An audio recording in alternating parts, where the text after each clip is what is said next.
C'est bon pour vous. Je vais commencer donc. Donc notre entreprise SIA a réalisé une étude pour le CCSM. Donc cette étude du paysage audiovisuel martiniquais. On a fait ça entre mars et mai 2025. Et donc je vais vous présenter la restitution de cette étude qui a été assez exhaustive. Dans un premier temps, on reverra le contexte de l'étude, les objectifs, la méthodologie, puis je vous donnerai une vue d'ensemble de ce paysage audiovisuel martiniquais, puis une vue plus détaillée par typologie de médias, et également des suggestions, des pistes d'amélioration sur certains irritants qui nous ont été remontés. Je vous partagerai un observatoire aussi des tendances plus globales dans lesquelles s'inscrivent les médias martiniquais. Et ensuite, dans une seconde phase, l'analyse des habitudes de consommation des médias des Martiniquais. On a fait un sondage qualitatif et quantitatif, et donc on reviendra sur les résultats de ce sondage. Euh, le but de cette étude est en quatre parties. Le premier, c'est déjà de dresser une photographie du paysage audiovisuel martiniquais à un instant T, de comprendre les modes de financement des différents médias qui se trouvent sur ce territoire, de comprendre également comment est-ce qu'ils sont consommés par les foyers martiniquais, quels canaux sont privilégiés, pourquoi, depuis quand, et ensuite comparer les médias existants et l'offre de contenu médiatique avec les attentes des foyers martiniquais, l'accessibilité qu'ils ont de ces médias et est-ce que ça répond à leurs attentes en termes de consommation.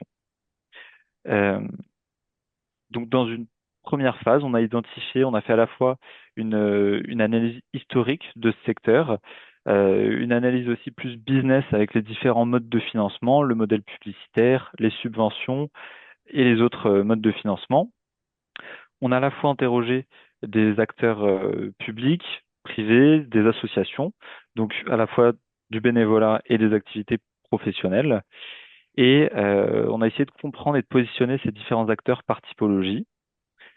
Ça nous a également permis de dresser l'influence des médias locaux par rapport à celle des médias nationaux, donc hexagonaux, et de distinguer des spécificités qui se dégageaient des médias martiniquais.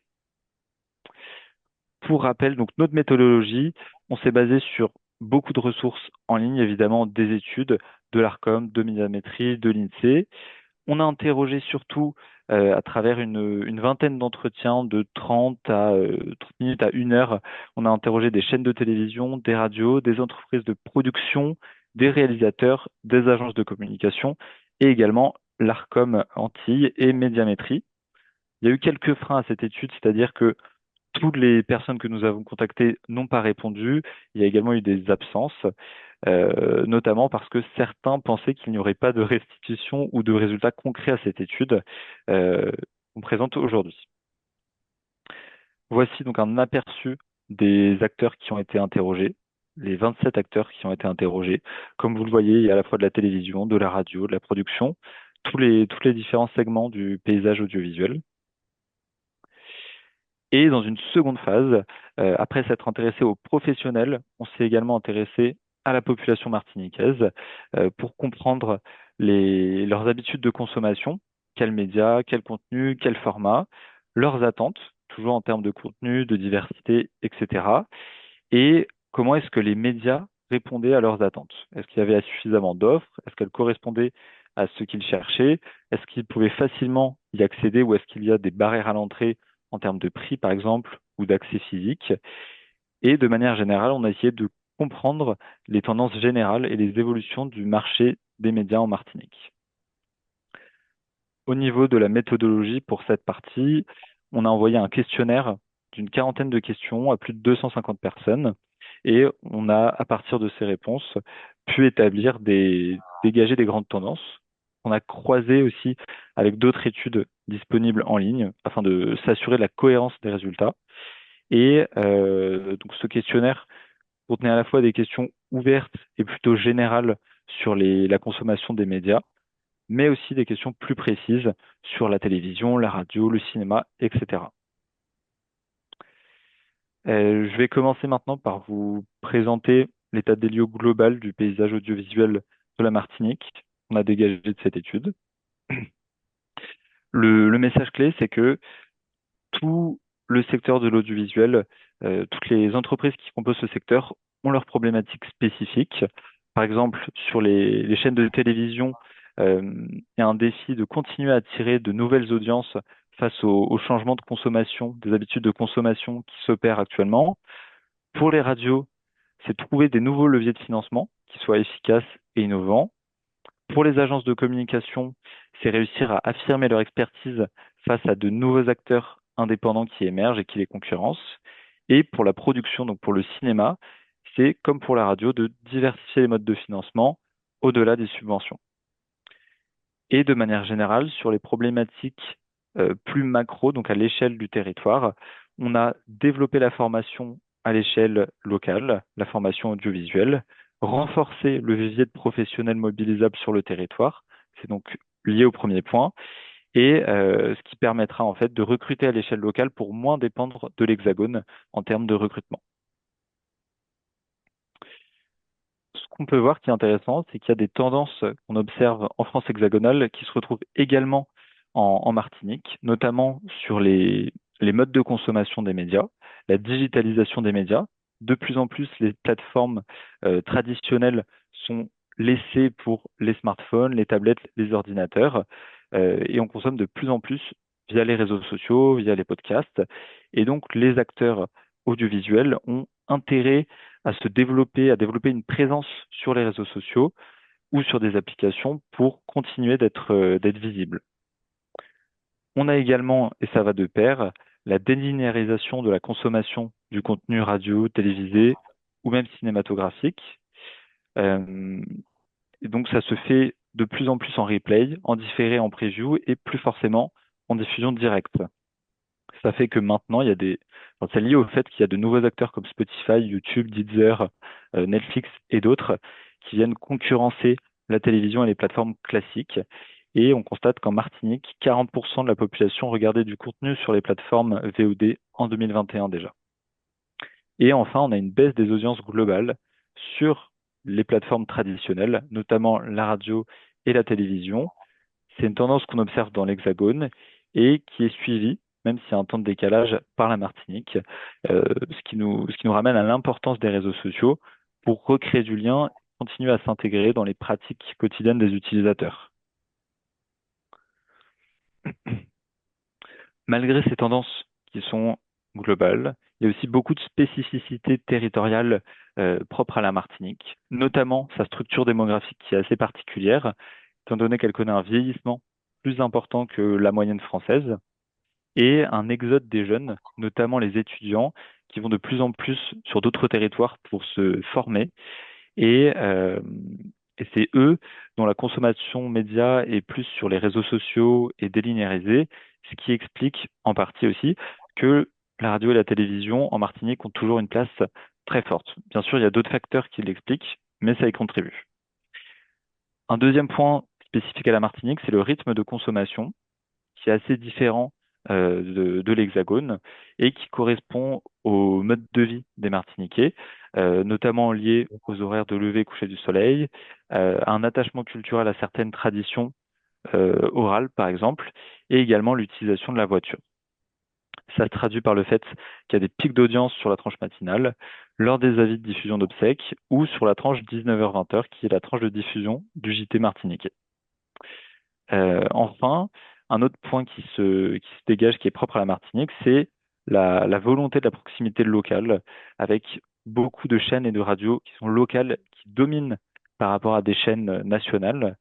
Des slogans aussi de ces médias qui témoignent de cet attachement aux valeurs locales et des grilles de programmes et une valorisation de l'information locale qui sont assez spécifiques au territoire. On a voulu faire un zoom sur Martinique la Première, qui est un acteur majeur du paysage audiovisuel martiniquais. Donc c'est une antenne martiniquaise, c'est l'antenne martiniquaise du pôle des 9 chaînes outre-mer. Et sa force, c'est de proposer une grande diversité d'activités et de contenus, principalement à travers la télé et la radio. Elle se place en première chaîne télévisée avec 21,9% de part d'audience. Alors, en 2024, mais elle le reste toujours en 2025. En radio également, elle est la deuxième station radio la plus écoutée en termes de part d'audience. Et ça s'explique par de nombreux facteurs, mais notamment le fait que c'est une offre généraliste qui justement peut toucher un public assez large et qui propose beaucoup d'informations, qui est aussi le contenu le plus consommé par les Martiniquais. Elle propose également de l'événementiel avec la retranscription d'événements comme le Tour cycliste ou le Tour des Yoles. Elle organise des événements, le Crabe d'Or bouge avec la première, et elle propose des rencontres avec le public comme les journées portes ouvertes ou la journée de l'audiovisuel. Et également, elle a une présence forte sur Internet et sur les réseaux sociaux. Et donc, c'est un acteur qui est financé à la fois par des subventions publiques et en partie également par des revenus publicitaires. Donc là, je vous ai présenté l'état des lieux global du paysage audiovisuel martiniquais. Et maintenant, je vais rentrer plus dans le détail en commençant par la radio. Donc le paysage aussi radiophonique martiniquais, il se distingue par sa diversité, encore une fois, notamment dans les radios associatives, qui sont très nombreuses, et qui proposent beaucoup de contenus différents et qui se financent à travers la subvention du ministère de la Culture, la FSER, aussi le soutien d'entités publiques, des dons, aussi des événements, et en partie sur la publicité, mais avec une limite de 20% maximum de leur chiffre d'affaires total. Leur point fort, c'est justement d'être d'être assez proche de leur audience avec justement cet attachement à la culture locale et la possibilité d'avoir accès à des subventions du ministère de la Culture pour financer leur activité. Malheureusement, c'est aussi un de leurs irritants, c'est qu'ils sont dépendants de ces subventions et leurs ressources sont plus restreintes que d'autres radios, ce qui notamment limite leur visibilité en termes de communication notamment et ils n'ont pas autant de force de frappe que les radios commerciales pour accéder à certains partenariats. Et justement, les radios commerciales, qui sont dominées par le groupe RCI, ont un quasi-monopole sur le marché publicitaire. Donc, c'est des radios qui se financent quasiment exclusivement avec la publicité, mais aussi avec leurs partenariats. Elles ont donc une capacité de financement beaucoup plus importante, une meilleure visibilité, et elles peuvent plus facilement développer un réseau de partenaires. Ça fait qu'il y a un rapport de force qui est forcément déséquilibré en termes de moyens entre ces grands acteurs et les plus petits qu'on a vus avant. Et c'est accentué par le fait que le marché publicitaire martiniquais est assez étroit. Et donc, les investissements des entreprises se font plutôt dans les grands acteurs que dans les plus petites radios. En termes de part d'audience, ce que je disais, c'est que RCI domine complètement le marché avec 46% de part d'audience. Ça a un petit peu changé en 2025, mais les ordres d'idées restent les mêmes.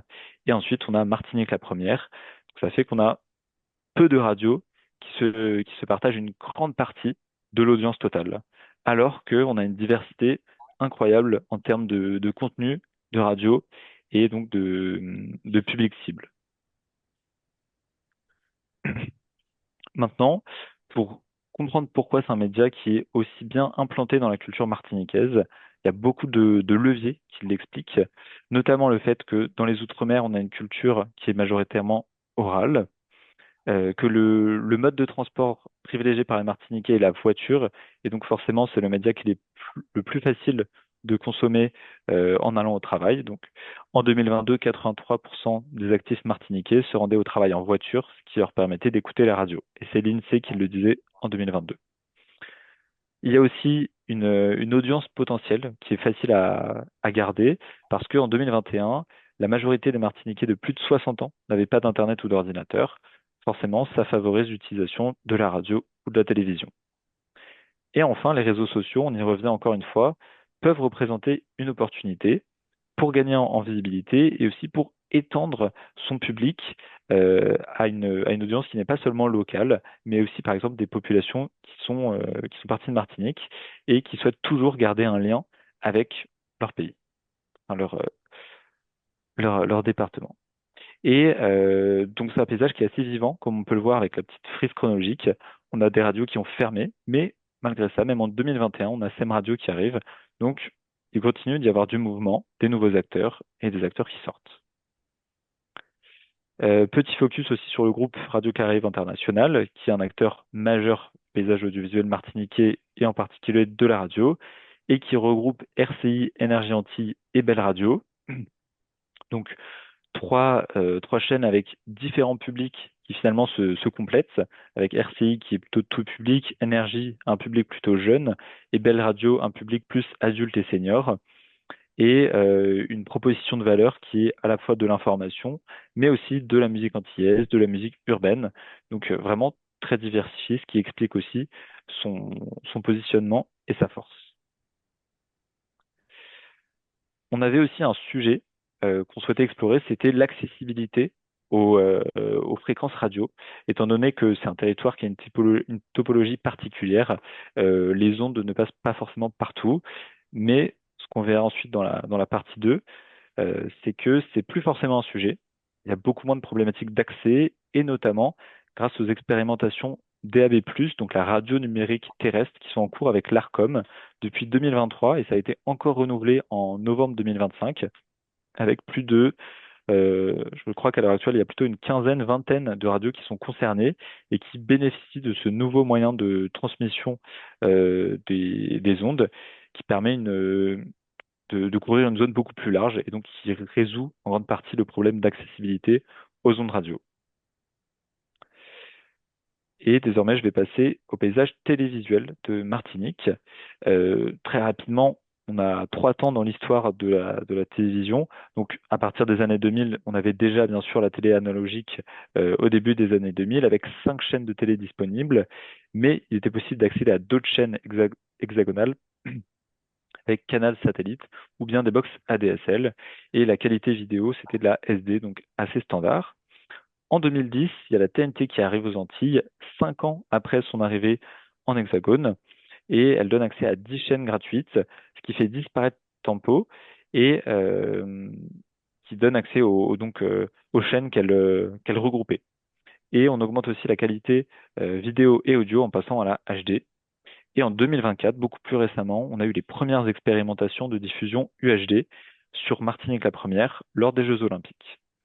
Mais on constate que la télé euh, devient, enfin, se fait et consommée par plusieurs plateformes désormais. Donc ça se multiplie et les contenus audiovisuels ne sont plus forcément consommés de manière linéaire. Ici, quelques chiffres. On voit que les téléspectateurs consomment majoritairement du contenu généraliste, donc 64% de part d'audience cumulée. Et en termes de chaînes, c'est surtout Martinique la Première et ATV qui concentrent une grande partie de l'audience. Sur la TNT, on a 3 chaînes locales martiniquaises qui sont disponibles, Martinique la Première, ATV et KMT. KMT étant la plus récente et aussi une télévision associative. Et donc elles ont chacune, on voit des profils très différents, avec des durées d'existence très différentes, des budgets aussi qui n'ont rien à voir, et même en termes de salariés, c'est trois ordres de grandeur différents. Pour passer maintenant au secteur cinématographique de Martinique, c'est une filière qui est assez dynamique et compétitive avec de nombreux acteurs qui se positionnent sur toutes les étapes de la chaîne de valeur. Dans la production, beaucoup de typologies différentes, donc de la production pour des documentaires, des émissions, des fictions, des courts-métrages, mais aussi du contenu institutionnel, des campagnes publicitaires, des films d'entreprise, etc. Et un autre petit acteur qu'on voit tout en bas, les entrepreneurs indépendants. On va y revenir. Ensuite, on a l'exploitation, avec notamment les salles de cinéma du circuit Élysée, les plateformes de streaming et les chaînes de télé qui ont également leur site. Et enfin, la diffusion également sur les chaînes de télévision.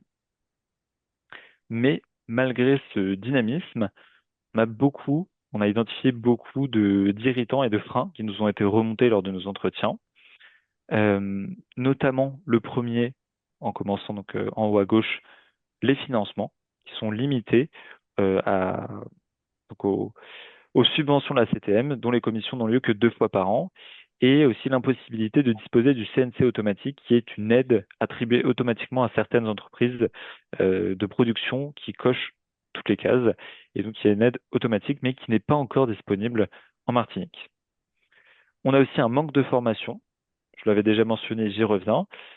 très peu de formation sur le territoire, ce qui limite forcément le développement des métiers clés techniques. On a un seul BTS audiovisuel sur le territoire, et donc ça fait que les talents se tournent vers l'Hexagone pour se former. Il y a également une problématique au niveau du matériel qui coûte déjà très cher à cause des frais d'importation. Et il y a peu de locations disponibles sur place. On a une entreprise de location, ce qui oblige les entreprises soit à se fournir avec elles, soit à se fournir à l'étranger.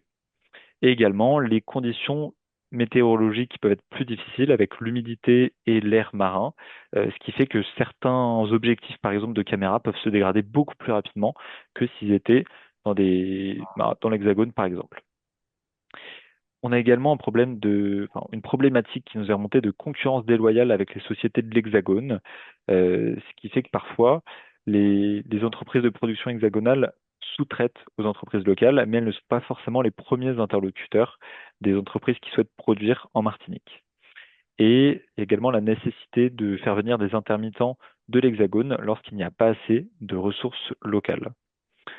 L'apparition de nouveaux acteurs, c'est ce que je disais juste avant, les, euh, les entrepreneurs indépendants, les filmmakers, qui sont des auto-entrepreneurs qui proposent leurs services de création de vidéos pour des budgets beaucoup plus restreints que les entreprises de production classiques, notamment sur la publicité, et ils proposent des contenus qui n'ont pas forcément la même qualité, mais qui sont beaucoup moins chers, et donc il est dur de rivaliser avec eux pour certaines productions.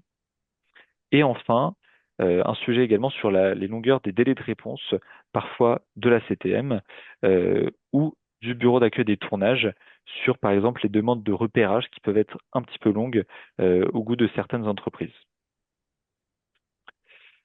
Ici, j'ai comparé les ressources qui étaient disponibles en Martinique et en Hexagone. Évidemment, c'est pas les mêmes territoires, c'est pas la même ampleur, mais il y a quand même des chiffres qui sont intéressants, notamment la TSA, qui est de 5% en Martinique, donc beaucoup moins élevé que dans l'Hexagone, mais ça reflète forcément ça reflète le niveau de vie, et c'est aussi pour faciliter l'accès aux salles de cinéma, ce qui, on le verra ensuite dans la partie habitude de consommation, n'est pas encore tout à fait facile. Le CNC compte automatique, c'est ce que je disais, c'est l'aide attribuée automatiquement. Elle n'est pas disponible en Martinique, elle l'est en Hexagone. Il y a 3 formations au métier de l'audiovisuel et du journalisme contre plus de 60 écoles en Hexagone. Un bureau d'accueil des tournages, alors qu'il y a certains départements qui en ont plusieurs. Une agence de location de matériel, alors que, encore une fois, on en retrouve beaucoup en Hexagone. Et forcément, beaucoup moins d'entreprises de production. Si on se concentre sur les salles de cinéma maintenant, on est passé d'une vingtaine de salles de cinéma à la fin des années 80 à 4 salles en 2024 et en 2025, 2 multiplex, Madiana et l'Étoile du Sud, un cinéma itinérant, le Ciné Woolly et compagnie, et une salle à Fort-de-France, le Tropicatrium, qui fait des projections régulières. Donc c'est un paysage qui a beaucoup changé depuis le début du XXe siècle où il y a eu l'ouverture du premier cinéma, le Gaumont, par René Didier. Puis, dans les années 50, on a Maxence Alizé qui a développé le circuit Élysée à travers la Martinique, la Guadeloupe, la Guyane. Jusqu'en 98, on a eu le Madiana qui a ouvert à Schœlcher. Mais progressivement, on a vu les salles indépendantes de cinéma disparaître jusqu'en 2013, où c'est l'Atlas qui était la dernière salle de cinéma indépendante de Lille qui a fermé. Et en 2024, on a tout de même vu l'ouverture du complexe L'Étoile du Sud à Rivière-Salée, et donc qui fait partie du circuit Élysée. Ici, un petit focus également sur des productions qui sont assez porteuses et sur lesquelles on a eu des retours très positifs des acteurs qui ont participé ou qui nous en ont parlé. Donc, notamment Tropique Criminel, qui est une série qui a commencé en 2019, qui est diffusée sur France Télévisions et qui s'importe à l'international, qui a une audience assez conséquente et qui permet de nourrir et d'alimenter la filière audiovisuelle locale, mais également un projet qui s'appelle Bandit, qui est une série Netflix développée par Éric Rochant, donc réalisateur du Bureau des légendes, qui sortira en 2026, qui a été tourné en 2025 et qui a permis de former beaucoup d'acteurs déjà en tant que figurants, aussi de scénaristes, et donc en fait peut-être de pallier un peu le manque de formation en proposant à des professionnels ou des jeunes justement de se former sur cette série pour se professionnaliser et pouvoir ensuite mettre leurs compétences en valeur sur d'autres projets. Sur les agences de communication et de publicité en Martinique maintenant, on voit qu'elles ont aussi des gros défis, notamment ces nouveaux concurrents que sont les auto-entrepreneurs qui proposent des services similaires à moindre coût, l'émergence de nouveaux outils, par exemple l'intelligence artificielle pour ne citer qu'elle, ou des outils gratuits comme Canva, qui, bien qu'ils n'ont pas les capacités de Photoshop par exemple, permettent de faire des productions, des communications satisfaisantes pour beaucoup moins cher. Et enfin, on a le défi de la réduction budgétaire des clients. Euh, de plus en plus d'entreprises avec la crise réduisent leur budget publicitaire et donc il est difficile de maintenir les marges qu'ils avaient auparavant. Ça implique donc de se former à de nouveaux outils pour augmenter sa productivité et aller donc plus vite pour les productions et gagner du temps sur ce qui apporte vraiment de la valeur ajoutée. Cultiver sa spécificité signifie que certaines entreprises sont obligées de se replacer, donc par exemple dans le conseil auprès de leurs clients plutôt qu'en communication ou en réalisation de contenu. Et il y a l'importance également de fidéliser son portefeuille de clients existants pour conserver la valeur auprès d'eux. Maintenant, un passage rapide sur le numérique et les réseaux sociaux. On a repris une étude qui existait déjà. Donc, la population martiniquaise qui était de 352 000 habitants en 2023, on avait Facebook qui a près de 159 000 utilisateurs mensuels et Instagram 144 000, ce qui signifie qu'un Martiniquais sur deux utilise un réseau social. Donc, avec Facebook en tête, suivi d'Instagram, TikTok, Snapchat, etc. Mais si on se concentre sur la population, donc à droite, c'est les moins de 25 ans, on voit que les chiffres sont très différents. On a TikTok qui est largement en tête avec 91% d'utilisation pardon, chez les moins de 25 ans, puis Instagram, Snapchat et Facebook en dernière place. Ici, quelques réflexions sur les problématiques qui nous ont été remontées dans ce secteur. Donc, sur les formations notamment, seules 3 formations existent et sont dédiées à l'audiovisuel en Martinique. Mais ça pourrait être amélioré, par exemple, en proposant des bourses aux étudiants pour les inciter à participer aux formations locales. On pourrait également multiplier des journées portes ouvertes, comme c'est déjà fait, pour sensibiliser les plus jeunes au métier de l'audiovisuel et du journalisme. Encourager également des formations plus courtes qui seraient prodiguées par les professionnels du milieu et pas forcément des écoles. Et favoriser aussi les stages et alternances dans les entreprises du paysage audiovisuel martiniquais pour permettre aux jeunes de se former. Également, le sujet de la confiance entre les productions martiniquaises et hexagonales. Ce qui pourrait être intéressant, notamment à court terme, ce serait de renforcer le bureau d'accueil des tournages, qui est la porte d'entrée des tournages en Martinique, par exemple en recrutant une seconde personne, afin d'améliorer leur réactivité. Organiser des ateliers d'échange aussi entre les instances publiques et la CTM, et aussi des professionnels du milieu, donc des tables rondes par exemple. Euh, On pourrait aussi proposer un guide de préparation du dossier d'aide au financement des œuvres audiovisuelles. Certains acteurs nous ont remonté que la procédure était parfois un peu complexe. Et à plus long terme, pourquoi pas mettre en place un label coproduction ultramarine pour inciter ces partenariats, créer des programmes d'échange professionnels ou ajouter une autre commission pour le fonds d'aide de la CTM et raccourcir les délais de versement des aides. Sur la radio aussi, donc on a vu qu'on avait un déséquilibre forcément entre le rapport de force des radios commerciales et des radios associatives. Quelle solution pour éventuellement aider les radios associatives? Ce serait par exemple de rajouter une aide supplémentaire pour les radios de catégorie A.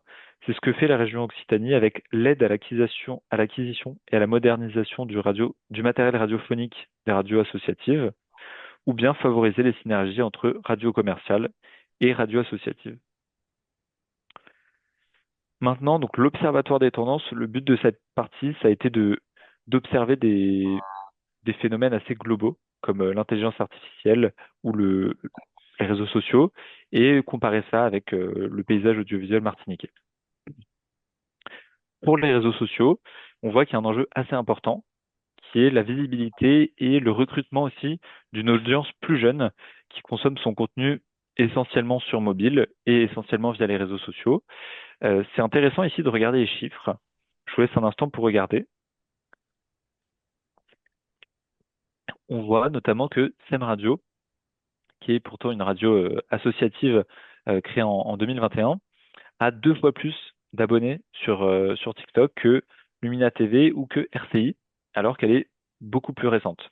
Donc on voit à quel point ça peut être des leviers de croissance et de visibilité, là où les acteurs qui sont implantés depuis plus longtemps ont surtout des abonnés sur Instagram, Facebook principalement, ou encore YouTube. Alors que, par exemple, Sem Radio, seulement 2000 abonnés sur Facebook.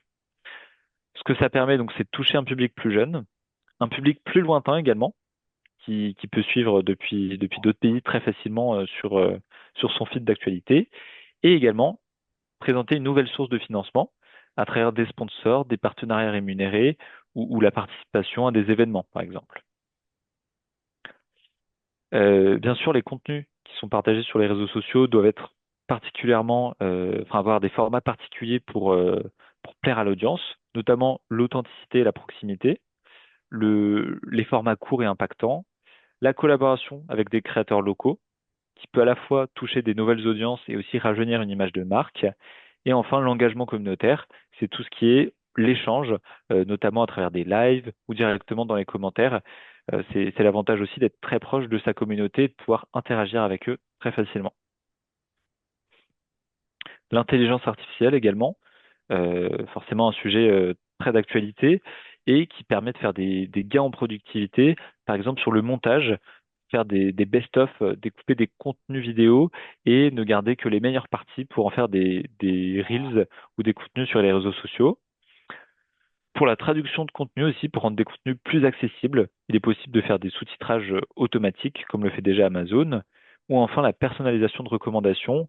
Bouygues le fait, TF1 le fait, c'est-à-dire proposer des playlists ou des émissions qui sont adaptées en fonction de l'algorithme et qui identifient les intérêts de chaque utilisateur.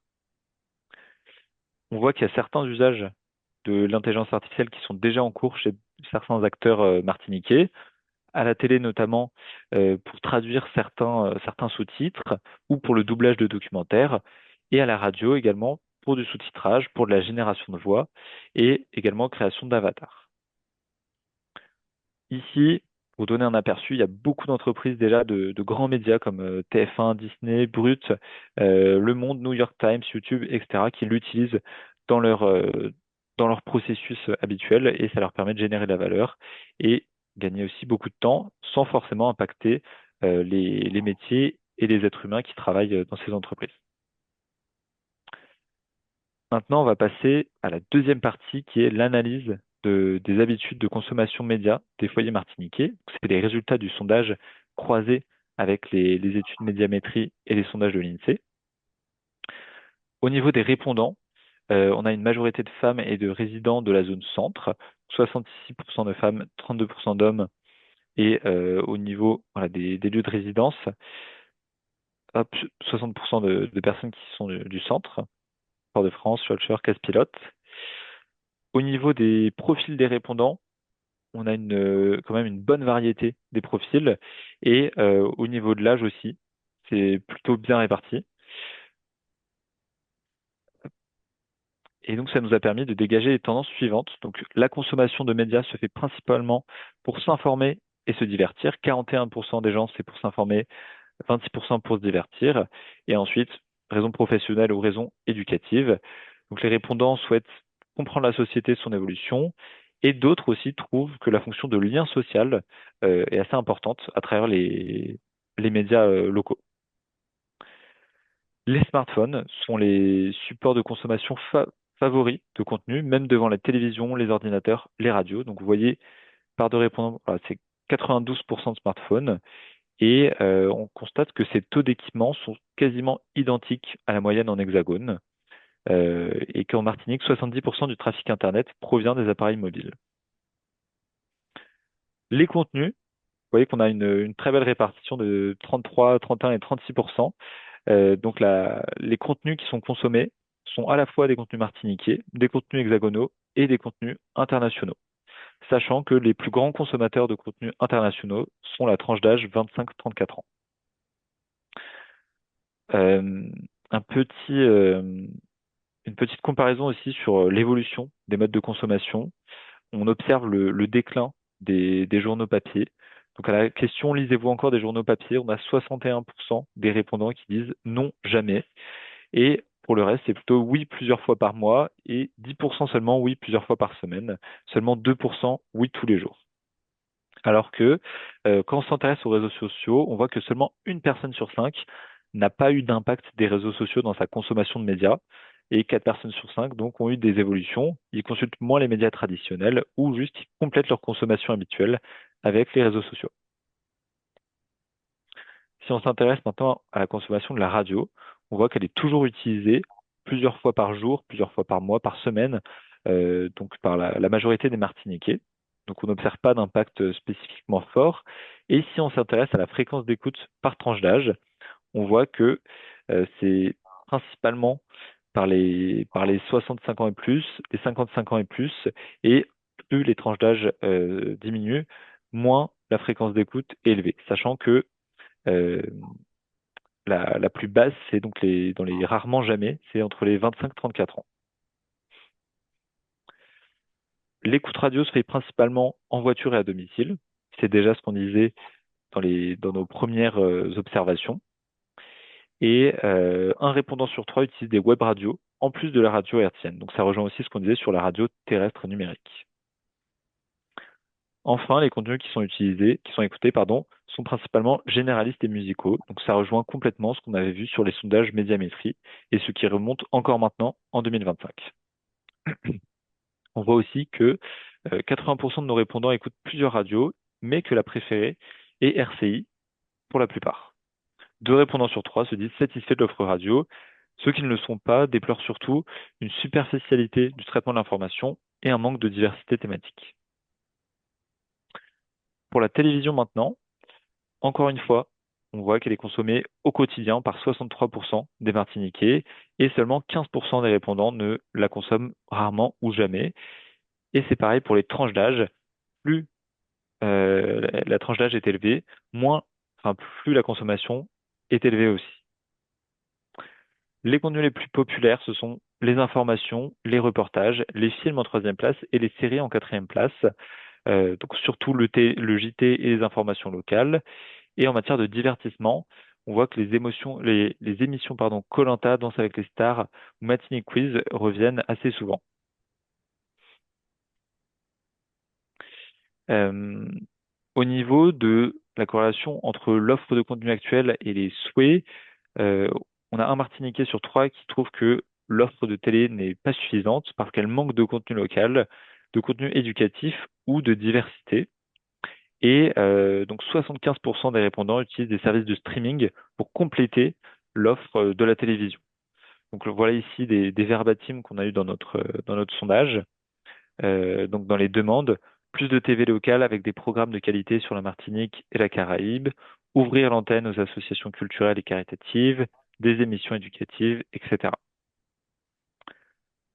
Pour les films maintenant, on voit qu'on a un vrai défi ici. Euh, une personne sur cinq ne va jamais au cinéma. Et pour les autres, 70% des répondants, ils vont moins d'une fois par mois, principalement en couple ou en famille. Et parmi ceux qui n'y vont jamais, ils nous disent que c'est surtout à cause du prix et de l'éloignement des salles de cinéma. Donc pas de moyen de locomotion si je veux m'y rendre en soirée, ou à vélo, c'est trop loin. Il y a aussi des plaintes sur la programmation.